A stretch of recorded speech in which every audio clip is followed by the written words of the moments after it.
Halo semuanya, kenalin nama aku Tami Ferdiana Putri dengan ujung NIM 077 dari jurusan Farmasi Fakultas Matematika dan Ilmu Pengetahuan Alam Universitas Sriwijaya.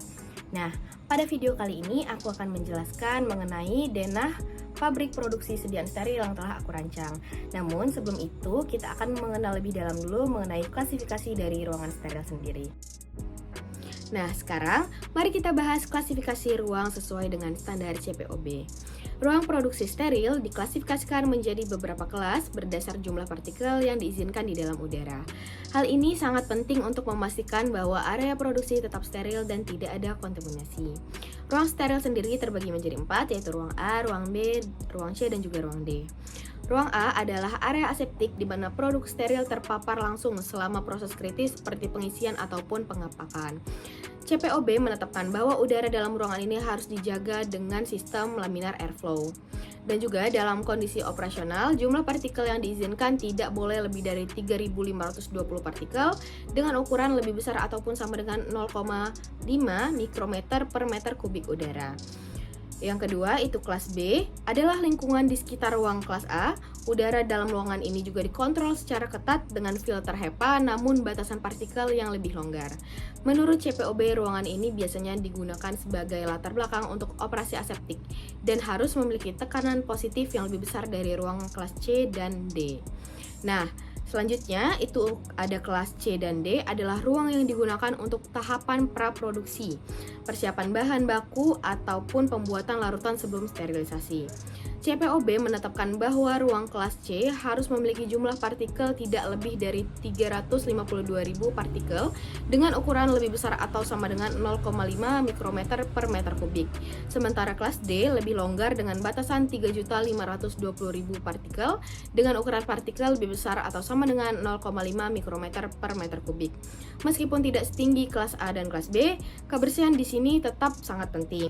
Pada denah yang sudah saya buat dapat dilihat pada bagian yang berwarna biru di bagian tengah itu merupakan white area atau sterile area, di mana terdapat ruang produksi tipe 1A, ruang produksi 1B, ruang produksi tipe 2, ruang produksi tipe 3, ruang purified water, ruang WFI, oven, ruang pencucian, autoclave, dan juga ruang steril gamma serta ruang steril gas, yang mana saat kita memasuki ruangan tersebut masing-masing harus melewati airlock terlebih dahulu.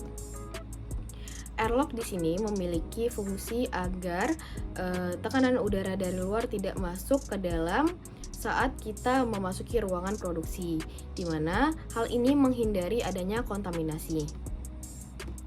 Nah, pada bagian kanan yang berwarna hijau berupa gray area di mana terdapat gudang bahan baku non-steril, gudang alat, quality control, pengemasan, dan juga penyimpanan barang jadi. Di mana gudang bahan baku non-steril dan juga bahan baku steril dipisah dan juga melewati airlock yang berbeda dengan para pekerja.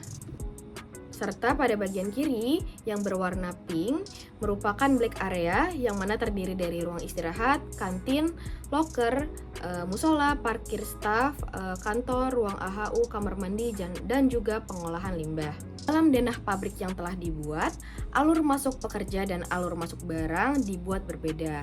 Hal ini untuk mengurangi kontaminasi dari barang ataupun para pekerja, di mana masing-masing barang ataupun para pekerja melewati airlock dan ante area yang berbeda, di mana barang akan melewati ante area dan juga airlock yang terdapat pada sebelah kanan dari ruangan hijau menuju ke tengah, sedangkan pada para pekerja dimulai dari black area yang berwarna pink melewati ante area dan juga airlock menuju ke bagian tengah. Dan untuk masing-masing masuk ke dalam ruang produksi tipe 1, tipe 2, dan juga tipe 3 harus memasuki airlock yang berbeda pula pada sisi kanan untuk barang dan sisi kiri untuk para pekerja. Di mana dapat dilihat untuk alur masuk barang, dilihat pada sebelah kanan terdapat truk untuk drop off barang yang akan disimpan untuk gudang bahan baku non-steril, gudang alat ataupun yang lainnya. Untuk masuk ke dalam ruangan steril, barang tersebut harus melewati ante area dan juga airlock khusus dari barang dan kemudian akan dialirkan untuk ke ruang produksi tipe 1A, 1B, tipe 2 dan juga tipe 3 ataupun fasilitas lainnya dengan memasuki airlock dari masing-masing ruangan tersebut yang terkhusus untuk barang, bukan untuk para pekerja.